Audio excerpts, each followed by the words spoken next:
বাংলাদেশের আকাশে রহস্যময় এই আলো অনেককেই ভাবিয়ে তুলেছিল। গেল শুক্রবার রাতে কক্সবাজার, বরগুনা, মাদারীপুর সহ বিভিন্ন এলাকার আকাশে দেখা যায় এই আলো। কেউ বলেন এটি উল্কাপিণ্ড, আবার কেউ বা বলেন ভিন গ্রহের ইউএফও। তবে সব জল্পনা কল্পনার অবসান ঘটিয়ে অবশেষে এই রহস্যময় আলোর পর্দা উঠাল প্রতিবেশী ভারত। দেশটির প্রতিরক্ষা মন্ত্রণালয় জানিয়েছে, শুক্রবার ওড়িশার এপিজে আবুল কালাম আজাদ দ্বীপ থেকে পারমাণবিক অস্ত্র বহনে সক্ষম আন্তঃমহাদেশীয় ব্যালিস্টিক ক্ষেপণাস্ত্রের পরীক্ষামূলক উৎক্ষেপণ চালানো হয়। ক্ষেপণাস্ত্রটির নাম দেয়া হয় অগ্নি।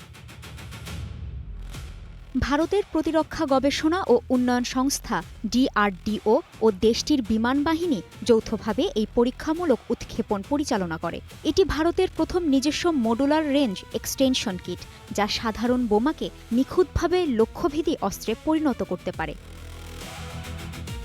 এতে অত্যাধুনিক MIRV প্রযুক্তির ব্যবহার হয়েছে। এটি এমন এক প্রযুক্তি যার মাধ্যমে একটিমাত্র ব্যালিস্টিক ক্ষেপণাস্ত্র ব্যবহার করে একসঙ্গে একাধিক পারমাণবিক বোমা বহন করা যায়, যেটি ভিন্ন ভিন্ন লক্ষ্যবস্তুতে আঘাত হানতে সক্ষম। আন্তঃমহাদেশীয় ব্যালিস্টিক ক্ষেপণাস্ত্রের পরীক্ষামূলক উৎক্ষেপণের পরীক্ষা সফল হওয়ায় ডিআরডিও ও ভারতীয় বিমান বাহিনীকে অভিনন্দন জানান দেশটির প্রতিরক্ষামন্ত্রী রাজনাথ সিং।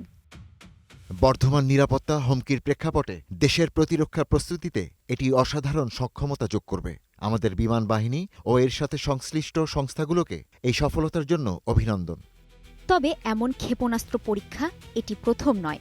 এর আগে ২০২৪ সালে অগ্নি ৫-এর পরীক্ষামূলক উৎক্ষেপণ করে ভারত। অগ্নি ৫ ৫,০০০ কিলোমিটারের বেশি পাল্লার ক্ষেপণাস্ত্র, যা চীনসহ এশিয়ার গভীর অঞ্চল, ইউরোপের কিছু অংশ, এমনকি আফ্রিকার কিছু এলাকা পর্যন্ত পথ অতিক্রম করতে পারে।